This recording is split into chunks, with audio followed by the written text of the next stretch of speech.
To whom much is given, much is required. Part of that requirement is sharing. Culture is the heartbeat within our lives, and it's at the core of so many things. While we live in a time when we are starving for wisdom, I welcome you to your wisdom retreat at Culture Raises Us. So, Leaves, I can't thank you enough for being on today. You were Now one of you my... gotta say my full name. Oh, I'm sorry. Nobody on this planet can call me Lees but you. Yeah, so please, Libra Forde, please excuse me. I'm so sorry. It's a habit of love that I've Yeah. created over years. But yes, I am super elated to have you on to speak to this topic. As you are so well versed in so many different things, this is just one of them that we're going to share with the people today. And the format for this show is I always set it off and ask, when you hear culture, that word, what does that mean to you? Well, culture is the beginning and end of everything, especially for Black people. Oh. But culture means a place of landing, right? Like when I think about culture, I think about taking flight and being also able to land, have a very soft landing in a space that is yours and it feels good, and it's all those things that we want when we land a plane, right? Like the old school clap the hands because we landed, because we arrived, we're safe. Yeah. And I think that's what culture is for me. It's that I could take flight at any time, but I also can refuel and have a soft landing. I love that. And you said something in there of it's something that's yours. When you say yours, does that mean it's intended to be shared with others, or is it intended to be boxed in just for yourself? Well, it's mine in the fact that I can take pride in it. But I think that pride goes wrong when we don't share it. So, yeah, we should absolutely be prideful about culture and what you've done in culture and how you fulfilled it or expanded on it. But you also should always share it, because that's when your ego is taken out of it. Well, and it's way bigger than just us, and you are Absolutely. a walking example of that. So I obviously know Libra Forde. I can't even say extremely well, but why don't you share a little bit about yourself?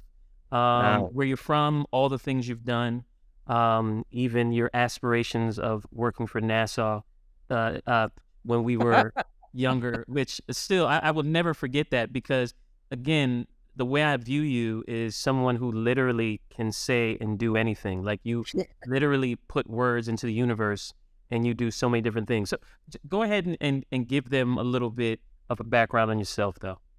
Oh, man. Okay, originally born and raised in New York City, one of the culture meccas of the world. And then I left New York and spent a lot of time in many different places, exploring not just those places, but exploring myself. In that, I've been a part of a Jewish community. I went to a predominantly Jewish university when I left New York City. Definitely was an exploration of self there. I studied music there and also computer science. Left there and decided to build a family, and I lived in rural Vermont. Everyone was shocked about that. Still am. But yeah, but also was exploring myself in my life. And in that, have decided through all of my explorations that leadership is something that has always been a big part of me and who I am. And so I've been running and owning gyms for years as a fitness professional. I've also been a personal trainer, but then that's kind of dovetailed into me being a motivational speaker, where I was the international speech contest winner. Traveled the world doing that for a couple years. My biggest excitement is probably my 3 superpowers. That's what I call my kids. Yep. Who have not only, the reason why I call them superpowers, because they give me the ability to do things that I never thought I could do. Facts. And they give me not only the ability, but they make me feel like a superhero when I do it. And I do it in honor of them. And so currently I'm the executive director for Women's Foundation of Oregon, because through having 3 superpowers who are all young ladies, there's been lots of social justice fighting. There's been lots of gender justice fighting.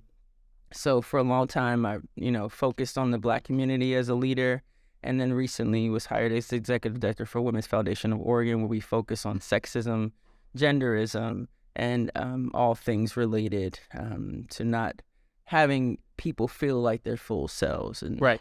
that's been me since I was little. I know you know that about me, but the best compliment a person has ever given me is they said, "You're not afraid of hard things," and I ride on that because that's been me since I was a kid. I fight against the hardest fights because I know that's where justice begins, and so that's who I am. Yeah, and I'm so glad you ended that with the hard things comment, and you did justice to your background, but really no justice because there's all these other amazing. I never Really, do. we I and we never really do. never do because there's never enough time. There really is never enough time. So I appreciate your humble nature of allowing us to some more on the topic and Yeah. not go fully in depth on your background because there's so many dimensions to you. But I come back to that comment around the hard things. And I think that's a great segue into the topic of conversation because we had a very, very candid conversation some weeks ago, right? That prompted the need for this conversation. And while it's not, in the normal vein of our discussions in this space, it does play a significant role, I think, in speaking on something that many don't speak about or even know how to speak about, right? This topic. And being one of the, for sure, smarter, more well-spoken, amazing people I know who is thoroughly equipped to speak to this from a personal and professional standpoint. I want to talk to you about what you call oppression to men. And as it pertains to the topic of this conversation, when we talk about the culture of abuse as it relates to men. But I'd love for you to provide, when we talk about that was the premise of the convo that spurred this convo. What do you give everybody some insight on what you meant or mean by that? Yeah. So first, I always like to preface this conversation by letting people know I am a domestic violence survivor. Yep. So this is not coming from a place of like I'm biased because I don't understand or I have some. As I said, well versed. Yeah. And so, but I do believe, and particularly in the Black community, there's been this way about us in that we've gone from oppression ourselves, finding a place, and then being the oppressor. And it can happen so simply, right? Because it's you look at our civil rights movement and it's exactly what we've done, right? Like civil rights was all about the mindset and getting things on paper, make sure it's the law. Like it's the law that you can't be racist, right? Yeah, but at the end of the day, people's hearts were not changed. And in 2020, you started to see more hearts be changed. But in that, if you don't do both at the same time, it's easy for a human being to become exactly what has been done to them. And so in my experience, and I've worked towards men groups for domestic violence because of this, in my experience, a lot of times men, and particularly in the Black community, have been displaced for many reasons, right? We're all trying to make it. We're all trying to be something. We all want to be seen, and particularly us Black people. We want people to know that we are here because we've contributed so much, but people just ignore us, right? And so in that like push to be seen like white people, we become like white people in our own community when we get there. And so when we start displacing men and misplacing their space in the space, it's really easy for them to go back to what is comfortable for them. So if they come from a violent childhood, they're going to be violent. It's their comfort. If they come from a financial abuse situation, they're going to be financial abusers. And so we have to find a way to not displace human beings, male or female, but find space for all of us where we all can be seen, we all can be valued, and then oppression becomes less of the effort. It becomes more of the awareness, and we move towards progress together. But that takes a lot of intentional work, and we've all been subject to these visuals of how the world sees it being right, the societal scripts of what success is. Yeah, what you said. And those successes are all based on white people, and white people have been oppressive their entire existence. And so for us to mimic that is the reason why we have so many community issues, because we're mimicking the wrong things. We come from a rich culture that knows how to do this work really, really well, knows how to exist in community, knows how to share in community. And we came here and all of a sudden we forgot that. On purpose, a lot of it was done to us. But at the same time, we have to be intentional about not becoming the oppressor in every step of this progress we call justice. You said a whole lot there. And so to be clear, this potential displacement that you speak of men in our current society from a societal script, I'll never forget you saying that the societal script piece standpoint. This is not to say that women shouldn't be empowered to be all things, leaders, amazing, right? But is it to ask at what cost, right? Is that fair to say? I think it's fair to say, why do we have to do it like they did it? Why can't I be just as valuable and a leader and all the things that I choose to be because I choose to be it, but it doesn't have to look the way that they did it? Right. We can still exist. There's plenty of room on this planet for all of us to be great. In fact, I'm waiting for it.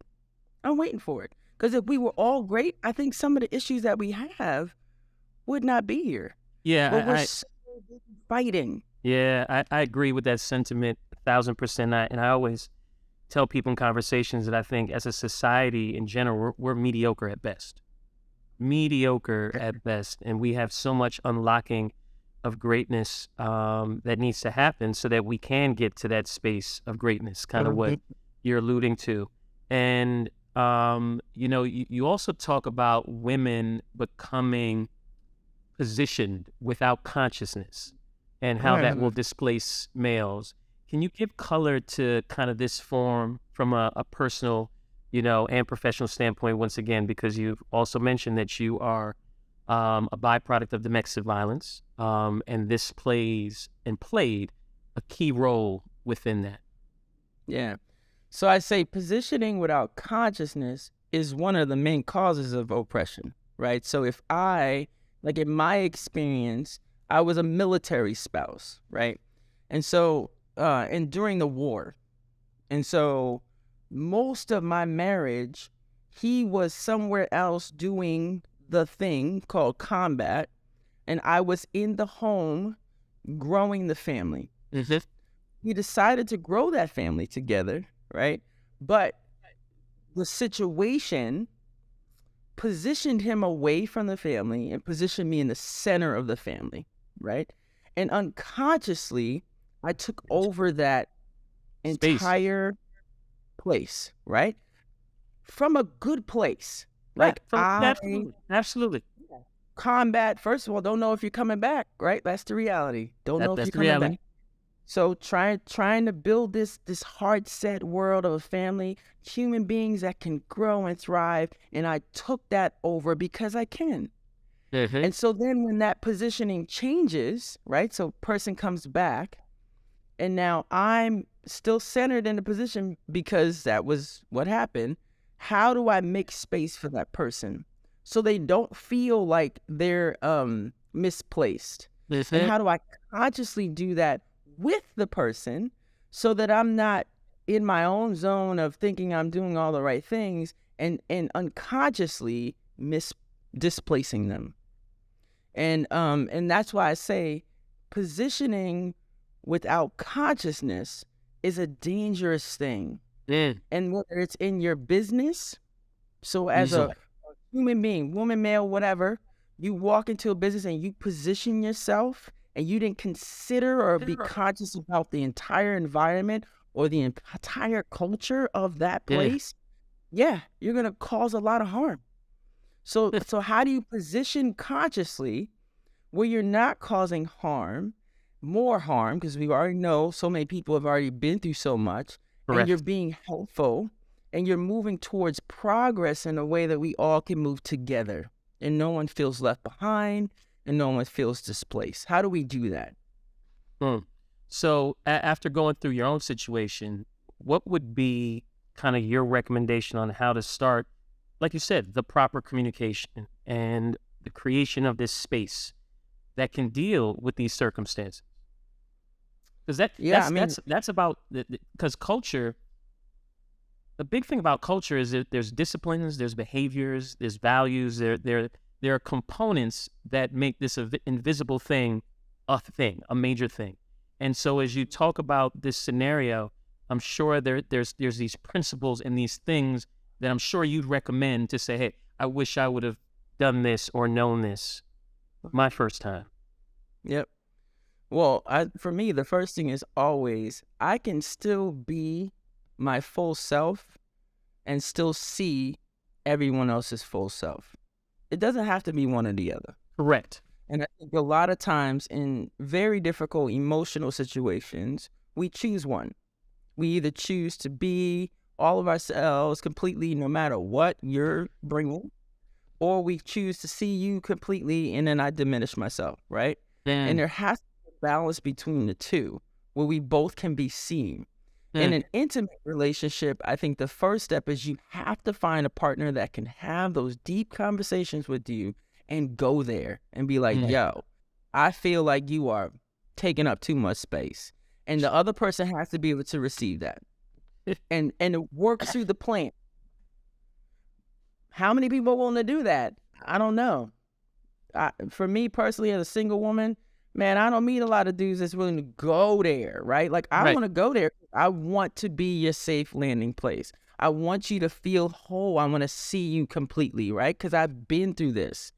But that takes like conscious awareness of self. And a lot of Huh. people haven't done that personal work yet to do that. But communicating that is key between an intimate relationship and in a professional environment. If you're the leader, it is on you to see everybody, to make space for everybody. Right. It is Right. on you, Right. As a and real that leader, as a real as a real a leader real leader makes space for people for to everybody. become the best version. Right. Not just them being the best version, and these are just components that help into that. That's right. And this comes back to a point that you just said. I feel like there are a number of people who don't make this space because of their insecurity of feeling like they might lose something. Right. So Mhm. you talked about on the personal side of making space so that both can be the best versions of themselves. But there has to be a level of trust there to understand the why and if that's really happening and what's the reason behind this happening. Right. Yeah. And so it's the same thing on the professional side, like you're alluding to. I love the word trust because, I can't do anything without trust with you or anybody. And we Mm-hmm. really diminish the importance of trust in all relationships. So we have to build that. But trust only comes when you trust yourself. And a lot of times, most insecure people that are taking up too much space and ego leads them, yeah, they don't trust themselves. So Mm. we expect them to trust us. And again, Wow. we've lived in a nation that has been that way. We've lived in a nation that hasn't trusted themselves. We've had absolute brawls in our nation because nobody trusts nobody and they don't trust And themselves. And so and we then there's have the control piece. oh yeah, I'm gonna control you because I don't trust myself and you can't figure that out before I let you. Man, So I'm boom. gonna control this whole narrative, which is That, such a waste of energy. Cause but if you let me know your vulnerabilities, man, I might be able to help you. And vice versa. but and that's part of the major unlock that I think we need so badly to be Mm-hmm. open to that opportunity to truly trust, empower, support. But it's safe to say, though, there's been so many things to cause people to not be comfortable and trust getting to that place of trust. The amount of Right. agendas, and all these different things, Libra, that we've seen that are woven into our Mm-hmm. cultures. Yep. It's difficult, but just because it's difficult doesn't mean it's what? Not possible. All It's right, so that's right. possible, and it's Well, going to take work, and it takes work for all of us to kind of rally around with that understanding, or a small group to be the example of what can mhm. be there. Yeah. And you are Nothing a happens light. all together. Yeah, Say nothing again? happens all. Nothing No, happens all no, at once. And we have to Uh, be okay with that. And we have yeah, to be okay with the fact that it might not all be solved in our existence, but the key is, what are you contributing to the solution but over time? boom, boom, And when you say agree. nothing's impossible, I love when people say that, because it's always the same thing for me. The word impossible, when you separate it, is I am possible, Not because impossible. I truly believe when things are impossible and hard, it's really not my problem. It's yours. When you Right. say that to me, what work have you not done to overcome the fact that this is absolutely possible? Absolutely possible. What has happened to you in your world where you've lost all hope? I Mm. can't bring you to everything. Some of this is going to be your work. Like, you got to pull the onion back. Like, what did you lose? I just had this conversation with a friend some time ago, and everything we talked about regarding their challenges, the first response that came out was, "Yeah, but it's hard. Yeah, but it's hard. Or, yeah, it's hard. Everything." And so I stopped them. I said, "Okay, so you know where the work really needs to happen. It's not all these things need to change. It's your Uh-huh. mindset. You have your default button on it's hard, which for you then turns into it's not possible. But Right. hard does not mean impossible. Hard actually means that it's super possible. It's just going to Yeah. take work. And anything worth anything, it's hard. If Yeah. it's easy, you should want it." Who are we to say what's hard when our ancestors have done way Whoa. more with way Oh, less? go there. Go there. Hard is And you're not. leaning forward. And you lean forward. You're leaning forward. Do it again. I Go just ahead. People tell me things are hard because I really lean into hard things, and it wasn't always me, right? Like, I've been through a process in my life where I've really come out of hard things, personally elevated. And so because of that, I no longer try to skip over it, go around it. I always want to go through it, because I know that, one, going through it is a gift. I get to go through it. It is not a challenge. It's not like an No, obstacle. No, agree. I get to go through it because I'm still here. I still exist. And I get all the gifts that come with the lessons and the improvement and the growth that I'm going to get from going through the hard. The second thing I constantly think about every single day when I open my eyes, man, there are ancestors who had babies on their backs and Mm. picked cotton, whipped, close to death, and had to wake up the next day and continue to work hard. And they saw a vision. And I said this to you before. They saw a vision of Asta Chambers. They saw a vision of Libra Forde. They didn't know our names, but they knew we were That's going to right. exist. That's And right. they did it through hard every single day. Hard was not a word for them. They were like, forget hard. I want to see the Libra Forde. I want to see Mhm. the Asta Chamber. And if I don't get to see it in my lifetime, somebody's going to see it, because I do the hard today. And that's why Mm. I do hard every single So, day. so you do it every single day. Share what's your process of doing Mm. hard every single day in your own experience, right? What's your how do you deal and progress through the hard? And everybody has to come up with their own routine. Agree, My agree. But routine, your example is yeah, going to be helpful, right? To share because some people might absolutely. have the thing Absolutely. right. Yeah. So my heart begins with me opening my eyes. I do not look or think about anything negative before I think about something positive. Mm. First thing in Okay. the morning. Soon as I open my eyes, I want to smile. And sometimes that's a thought about my father, who I've lost a couple years ago. It's a thought about my superpowers, something. Maybe something Mhm. yesterday that was funny, but it has to be something that makes me smile, because it gives me energy. Smiling, And if you Google it, smiling does incredible things to your brain neurological system, right? And so I want to do that when I first open my eyes. And then the second thing I do is I say something that I'm grateful for. Normally it's just, man, I'm glad I okay. woke up today. And I'm you say it here. out loud, not just in your head. I That say this it did you out. say out loud? Yeah, granted, I'm single, so I'm up at 4 o'clock in the morning. I can say whatever I want, right? Nobody there to interrupt. So I say it. Hey, I'm happy I woke up this morning. My eyes are open, and then That's I right. usually do something physical, right? Like, I want to feel every piece of my body, so I do something physical, And I'm recovering from a hip replacement, so physical is really important to me. I'm healing.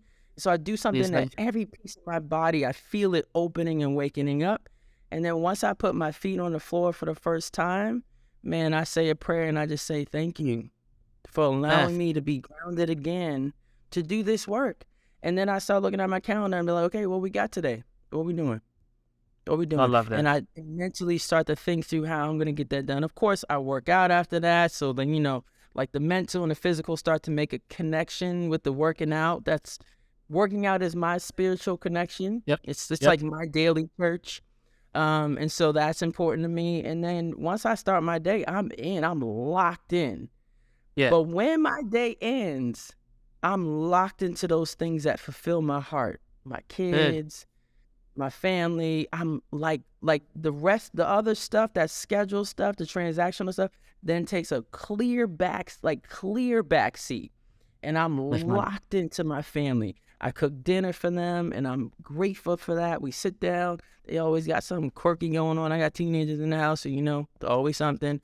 But I'm always grateful for that moment too, right? Because I get to be there. And then I end my day laying down and watching something funny. I love to watch funny stuff because I like to end my day with a smile. And so that's what I do. You're a perfect example of you program yourself rather than allowing yourself to be programmed. Oh, absolutely. And so much of society is we're programmed. We're programmed to think a certain way, do a certain thing, work within these confines and these boxes. But you do a really great job of programming yourself. What are the things you need to make you the best version of you in these moments, in these situations, and every day? You wake up to be the best version of yourself that day. You're not waking up to be the best version of whatever society or circumstances allows you. No, I write my own societal scripts, and I tell my kids that all the time. I don't live by anybody else's script. My dad was an actor, so analogies around acting was his thing. He was always like, Libra, every other role is taken. The role of you is the only role you can play. Play it at the best level that you can. He said it to me all the time, and that was his acting thing. That. And I love the fact that you were doing this thing with your hands when you were kind of regurgitating back what I was saying. And I just had this conversation with your oldest niece, Swan. Boundaries and discipline are the best gift you can give yourself, because once you set that up, nobody can disturb your peace. Nobody. Oh, just kind of gave me goosebumps on that one. That don't happen too often. That was good. That was a good one. Are the best.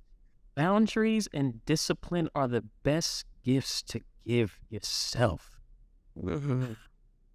Followed we by were talking about, grace and joy. She's at that college age where she's learning how to enforce her boundaries on others. Yeah. And still questioning some of her boundaries, right? And so she definitely ejected a boundary up that she had communicated and articulated. And so she felt some kind of way about it, right? She's like, Ma, I just feel like, and I said, the discipline it takes to do that now and not waver from it. Because once you waver, you set yourself further and further back. Agree. The discipline of doing it now is also the gift that you give yourself of not having regret. Yes. It doesn't feel good in this moment, but you will not have regret. Stick to it. Stick to it. It will always be the marathon. It's the marathon, not the sprint. No, not at all. So, you also talk about, when women and men go through some of the things that you were talking about earlier and can't find ways to kind of communicate or articulate what I call that rub. People are inclined to revert to what they know, right? And how they've been programmed and the ways in which they're familiar, which is usually associated with some sort of trauma, exactly what you said. And that for me is a real nasty cycle. That doesn't solve, I think, the actual problem, but now creates a host of other problems, right? How do we create a culture of awareness to help avoid that, like the triggers? Well, I think our youth have really been on to something, right? Like, I think we've done this awful job of making fun of them being a little sensitive, saying that this generation is too sensitive. And the pendulum swings that way, right? It goes all the way one way in order for us to find the center. And I encourage us to stop making fun of our youth generation being sensitive, because they're onto something. They're That's on it. to being in touch with the most minute feeling and saying it out their mouth, right? And as extreme as we may feel it is, because we come from another generation or another way of thinking or another way of doing it, they're on to something. We have to be more articulate about how we feel, and we have to build an environment that's okay with that, right? And we have to build an environment that doesn't respond to that with a knee jerk, but sees that as a strength. Right. So it doesn't Because react. that's, We shouldn't react to it. We yeah, respond. Yeah. yeah. And then it becomes a full discussion between all of us where and the pendulum will swing back, and it'll be more centered. But then we begin to have more conversation. When dialogue begins, that's when healing begins. If Yeah. you cut off dialogue, you cannot heal. You can't. Yeah. So we have to let people be too sensitive, as people say, or, oh, they just overreact, or maybe they do, but they're on to something. They're on to something. Mm. And our youth Well, got it. I believe in our youth. I think you and I, me too. we And the were young. opportunities. Yeah, they got it. They're on it. We got to let them lead us a little bit. Yeah, because we have I go back to the agendas, the filters, the programming. We're so set in our ways. It's going to be very difficult for many of us to deviate from what we feel is what things should be, right? But the real opportunity is the deviation to look at ways to open more safe spaces for real growth and advancement to take place. And so when I look at that and I think of, all right, well, love is one thing and loyalty is another, right? But respect. Yeah. Is that a key element that's missing in some of these instances? Yeah, I think respect needs to be redefined. Because I think that respect has this really misogynistic kind of undertone to it that I'm not happy about. Oh, respect me, woman. Right. And I think that there's differences in the definition for different people, but I think overall it does have this kind of weird undertone to it, and I think people feel it, like when it's said, it's like, ooh, okay. Oh. No matter what the situation is. I just think we need to redefine it or maybe call it something different. I'm a big proponent for not bringing back stuff that made people feel a certain kind of way. I'm a big proponent for that. So when you say bringing back, what's a bring back? Like, to me, if respect has caused some harm, maybe it's something else. We make up a word. I don't care. Like, that's the world that we live in. We can do whatever we want. We can make things be whatever we want. As long as it feels good for the community, then we can make the culture be whatever we want. I mean, going back to your first question, man, as Black people, we have made up words. We have made up ideas, clothing ways, so many things that didn't exist before that are now a staple, foundations, right? So why can't we do that for things like respect, things like loyalty? Why can't we redesign it from a place of love? Of care for you and I to have space, and not a place of, we got to bring this back because it worked back then. Well, back then is not now. And so we can't keep doing that. And I'm going to bring back the youth again. We got to let our youth have a say in this, because guess what? We getting old, and this is about to be their place. And so if they don't have a say in some of this, that's unfair to them. They need to have a say. Like, where are we going with this? Yeah, it's kind of like I always say, you got 50-year-old solutions to 18-year-old problems when you need to be ushering in more 18-year-old solutions to 18-year-old problems. And so I agree with you 1,000%. Now, as it pertains to roles of husbands and wives and expectations and standards, do you think they're just as important as roles that are very defined, like mother and father? Your smile got real big when I was asking this question. I don't know why. I mean, like, roles are such a big part of our societal scripts that weren't made for you and I. And yet we Meaning, still try to kind of, the roles in our historical societies as Black people were very different than they are today, right? And so for me, it's hard for me to place myself in any role that this society has created for me, because it never was a society that was looking out for me. So I think that a role within a intimate relationship should be up to those people involved. And each no one one looks should be. different. Yeah, I think it all will look different. I think that some women will be in a situation and be the breadwinner, if you want to call it that, or whatever, whatever it is. But if you two agree on those roles, then that's what y'all should rock with. And you should also be like Bonnie and Clyde with it, right? Like, nobody can take this from us. Nobody. Nobody can come in here and have a conversation outside of what we've already agreed upon to try to make us feel a certain kind of way because we don't fit in any societal script. Like, you have to make that commitment to each other and really rock with it and redesign roles. And they will all look different for different people. And that's okay. I'm fine with that. But as a mother, like, there's times where I'm the mother, and there's times my kids are like motherly, right? Like, they're wise like that. And I accept that positioning. Like, I'm switching, like, I'm listening. Okay, it's cool. You got this. It's a significant undertaking when you're doing that in a society, like you said, that has imagery, programming, history that shows otherwise, right?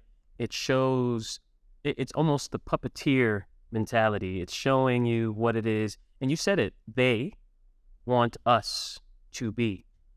But what a powerful moment it is when you can align with an individual, whether it's on a personal side or with individuals on a professional or side or what have you, to say we are going to be the reflection of honoring what we feel is the best thing for us, that brings us this peace and this joy that we actually will be pouring into the universe. That's right.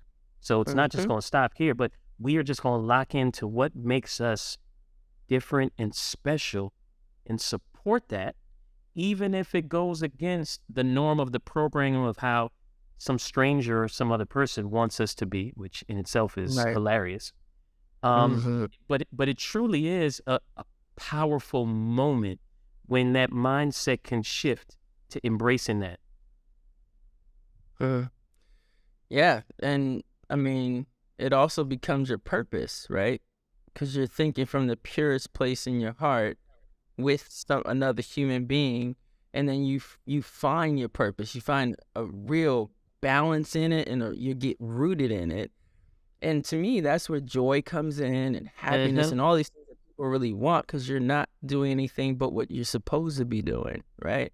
But it's very challenging to be consciously, again, positioning yourself in your relationship, right? And not doing it just because that's what the world says you should be doing. Because there's a lot of people that tell you that you're wrong, right? All day, right? Like, well, I got girlfriends, if I call them right now, right? Like, girl, you need to, oh, you know what? Anytime you start a sentence like that with me, I'm like, not listening, because you don't know what I need at the end of the day. Now, in love, you can share things that you wish for me, and I respect that. Share things that you love for me to have experiences in. But at the end of the day, what I need, you don't know. And I have to be able to say those things with complete confidence. But I also got to do that work. I got to be aware of myself. And then if I have a partner, I got to be clear and articulate with them, and also listen to them telling me what they need. And then we come up with a plan. We come up with our own script. Yeah, again, love that. And I think the more that can be shared with many to look at their own individual versions of how they can apply that, I think is the beginning of a major reset. Major reset that will show its form on a daily in a long-term way of shifting the energy and the cultures that we create. And I look at, with the give and take spectrum, you talk about this give and take spectrum. Very seldom are things like 50-50, Right. right? In fact, there's almost always 70-80, 30-20 load on one end. Is that just a Okay. reality for the most part in relationships and partnerships in your thoughts? Uh, um, I don't know. I mean, I choose to measure different things, right? Like, I just think that measuring the give and take is really a white supremacy way of looking at love. It's Like, at the end of the day, I measure love very differently. It's you know, are we safe and secure in each other? Are we clear on our vision? Are we clear on our plan? Are we clear on our strategies? And are we giving each other what we need in these moments right here? And maybe that can be measured by like give and take, but give and take is to me white supremacy of like me having more or me taking more, whatever, all that stuff that again, my main thing about us and people, period, is why do we do things like they have done to us? We don't have to measure those things. We know how to love each other. Sit down and love somebody, period. Don't look for nothing. Do it because it makes you feel good. right, Make right. them feel good. Like, that's the measurement, right? Like, man, yo, I knocked that out the park today. Look at him. He is happy. I'm doing it well. I feel good. Man, what you just said to me makes me feel good. That's what I'm measuring. Mm, What you just said to me doesn't make me feel good, but we just had a great conversation about it. I'm feeling good about the new direction. I'm measuring that. But I don't really care how much you take from me. If it's making you fly, right. then take it all. Same thing. If I'm taking from you and you measuring it, then I don't want nothing to do with you. Mm. What we measuring here? We got to do that. If we decided to do this together, then let's do it together. What we Unconditional. measure? No Unconditional. measurements. Unconditional. And as I'm Li- listening to you, and me knowing you so well, I could easily say from the outside that given all that you've gone through, you could have easily made a choice to not have this perspective and this Oh, view on life, right? And this discipline that you've built so easily, you could have gone the other way. And so I'm looking at that and I'm thinking, okay, you're really locked in, I think, to your why and your mhm. purpose. Because given the amount of things, I mean, last year, the hip replacement, before that, it's abuse, like all these things that I've seen firsthand you go through with a level of grace that's just beautiful. But even the strength and the power and the resolve and the guidance that you provide now is one of someone who people would think hasn't gone through anything. Oh, it's easy for you to have this type of point of view, but it's actually the complete opposite. Like you done been through it, which I love because the credibility of everything that you're saying is all the way there. I So appreciate that. what is the why that pushes you and Uh, guides you like this? hmm. So Simon Sinek is one of my favorite writers. I mean, I Mhm. have several. When you talk about why, I think about him. And so I've gone through the practice of creating a why. And so my why is to provide an environment that truly is healthy and also um, elevating to all human beings that cross my path. Mm. Um, and that's what I aim to do every day. And I know in order to do that, I have to be that, right? And so, and that's why I'm so just dialed into my personal work. Now, there's also some sacrifice in that, right? Because in being dialed into my personal work, I haven't been able to be out there and create connections with other kind of, I guess, intimate relationships in a way that I would love to be doing it. But timing is everything, right? And so that's the work that I'm constantly making myself aware of, because patience is another element of discipline. not rushing through anything or rushing towards anything, but taking your steps through everything that you need to be a part of. So yeah, I appreciate you acknowledging the work that I've done and seeing kind of where I am. And I am very aware that I could totally just be flippant and, screw all men and I don't want to, deal with nothing. But at the end of the day, that's a prison for myself. That's not a prison for any other person. And I choose to be free. And so in my choice to be free, I must release all trauma, all triggers, all things that I must understand them so that I have the key to every gate that may try to close me in. I refuse to be closed in. And, when I close these amazing conversations out, given so many gems, I ask, what are the 3 seeds you'd want to leave with the stewards culture moving forward and the culture that you've kind of spoken to, and you've dropped so many already. What are the 3 that, punch to the forefront for you? Because even just what you just said about the door, you holding and owning the key to open doors, like that's a powerful statement that I don't think people realize they have that power. They release that power to the worldly society element of things. So for you, what would those 3 seeds be? Based on our conversation today, first and foremost, make sure that you are conscious in your positioning, personally and professionally. It's really, really important.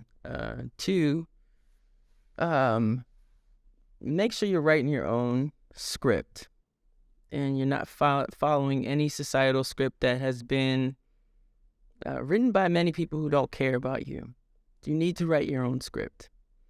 And last but not least, make sure you are free in every element of your being, spiritually, mentally, physically, your environment, and whatever it takes for that to be your existence, you do that work.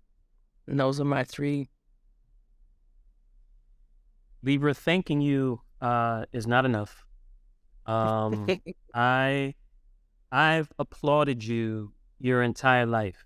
From the day I met you in high school, women's basketball team, and you've just always been an amazing spirit.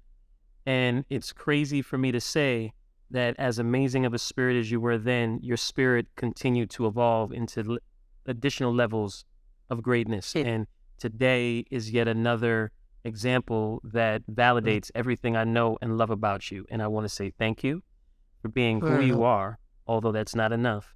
And just hope that I continue to show as much of that as we continue to live our lives. But I'm really hoping that this is helpful to anyone that may be having access to you for the first time and hearing your thoughts, your passion, your insight, and the space in which it's coming from. And that for me, I'm super excited about, because one of the things with this was always about sharing. I felt I was at a point in my life where I've interacted and known and engaged with a number of amazing people over my life, throughout my life, and not sharing some of them and their insights and their experiences and their elements of, cultivating and shaping cultures would be a disservice.